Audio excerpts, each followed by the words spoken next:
சுதந்திர போராட்ட வீரருக்கு அம்மா மக்கள் முன்னேற்ற கழகத்தின் சார்பில் நாங்கள் அனைவரும் இங்கே வந்து அவருக்கு வீராஞ்சலி செலுத்திவிட்டு செல்கிறோம். கேளு.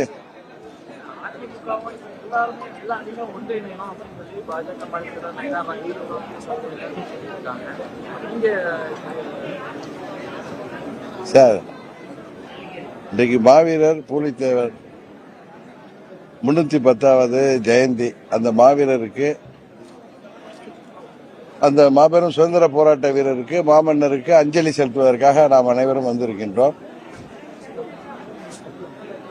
அம்மா மக்கள் முன்னேற்ற கழகம் எங்கள் குறிக்கோள்களை உறுதியாக சென்றடைவோம். இந்த தேர்தலிலே அம்மா மக்கள் முன்னேற்ற கழகம் உறுதியாக வெற்றி முத்திரை பதிக்கும். அதை மாத்திரம் இந்த நேரத்தில் சொல்லிக்கொள்ள விரும்புகிறேன்.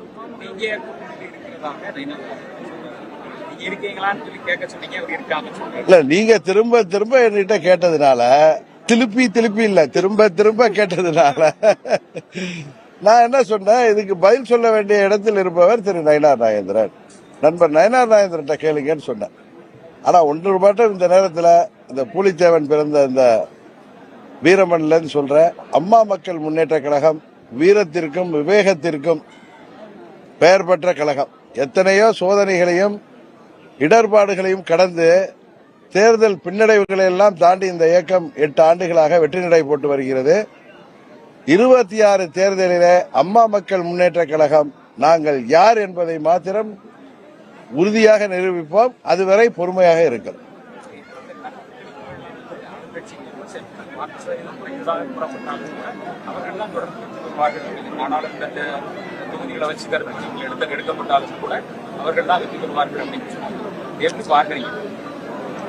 மக்கள் யாரை விரும்புகிறார்களோ அவர்கள் தான் வெற்றி பெறுவார்கள்.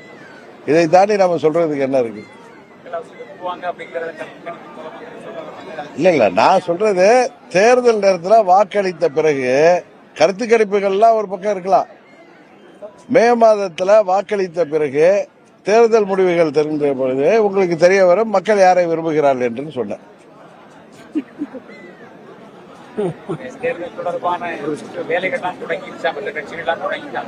நாங்க கடந்த 6-7 மாதங்களாகவே தொடங்கி அன்றைக்கு கூட நாங்க திருநெல்வேலி வந்தப்ப நீங்க எங்களை சந்திச்சுங்க.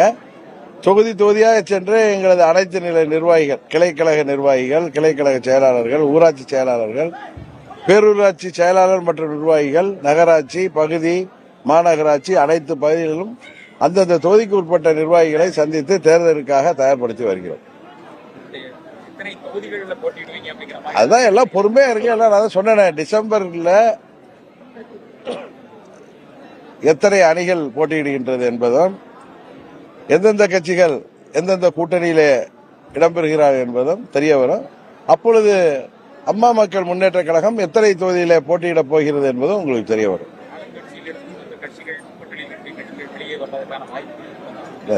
நான் ஒன்றே ஒன்று மாத்திரம் சொல்கிறேன். 26 சட்டமன்ற பொதுத் தேர்தலில் அம்மா மக்கள் முன்னேற்ற கழக தொண்டர்களும் நிர்வாகிகளும் விரும்புகிறதை அதன் பொதுச் செயலாளராக செய்யக்கூடிய இடத்தில் நான் இருக்கிறேன். தொண்டர்களின் விருப்பத்தை நிறைவேற்றுகின்ற விதமாக எங்களது கூட்டணி அமையும்.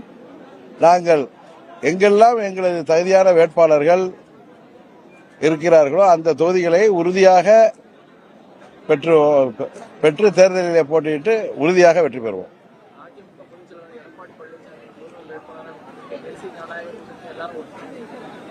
என்னங்க?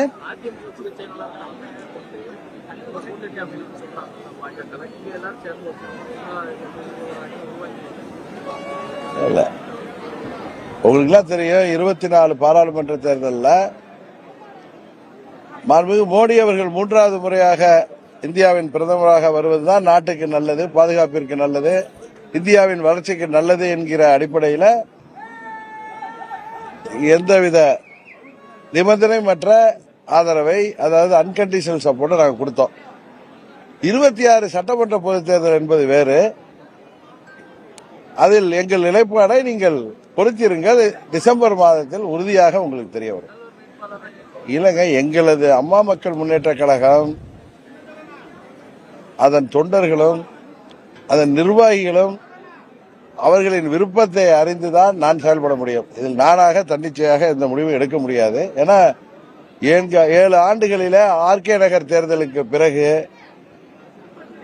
இந்த இயக்கம் எத்தனையோ பின்னடைவுகளை சந்தித்திருந்தாலும் என்னோடு தொடர்ந்து பயணிக்கின்ற லட்சம் தொண்டர்களும் நிர்வாகிகளும் அவர்களின் மன ஓட்டத்தை தெரிந்து உறுதியாக எங்க அம்மா மக்கள் முன்னேற்ற கழகத்தின் நிலைப்பாடு டிசம்பர் மாதத்தில் உங்களுக்கு தெரிய வரும்.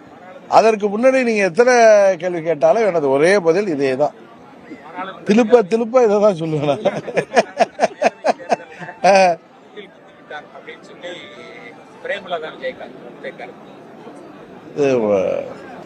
திருமதி பிரேமலதா விஜயகாந்த் அவர்கள் எங்களோடு 2021 கூட்டணியில் இருந்தவர்கள்.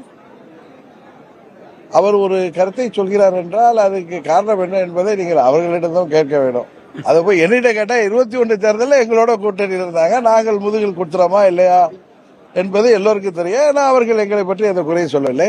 24 சட்டமன்ற பாராளுமன்ற தேர்தல் அவர் வேறு கூட்டணியில் இருந்தார். அவர் சொல்கின்ற கருத்துக்கு நான் எப்படி பதில் சொல்ல முடியும்? எல்லாத்தையும் டிசம்பர் மாதத்தில் உங்களுக்கு உட்கார்ந்து சிரியா நான் சொன்னேன் உங்களுக்கு, மோடி அவர்கள் பிரதமராக வேண்டும் என்பதற்காக 24 பாராளுமன்ற தேர்தலில் அப்பொழுது அண்ணாமலை அவர்கள் மாநில தலைவராக இருந்த பொழுது அன்கண்டிஷனல் சப்போர்ட்டோடு சேர்ந்தேன்.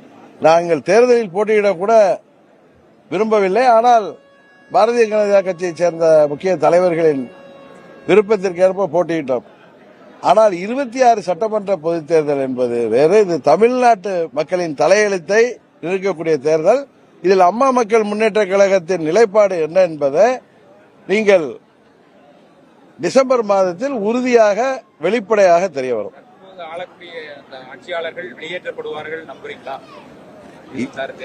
அதாவது மக்கள் யாரை விரும்புகிறார்கள் என்பதை உன்னிப்பாக நாங்கள் கவனித்து வருகிறோம். அதன்படி உங்கள் விருப்பப்படி எல்லா அம்மா மக்கள் முன்னேற்ற கழகம் ஒரு டிரான்ஸ்பரண்டான கட்சி, இதில் மறைமுகம் ஏதும் இல்லை, வெளிப்படைத்தன்மையோடு நாங்கள் செயல்பட்டு வருகிறோம். உறுதியாக எங்கள் நிலைப்பாடை நீங்கள் இன்னும் 1-2 மாதங்களில் தெரிந்து கொள்வீர்கள். ஓகே.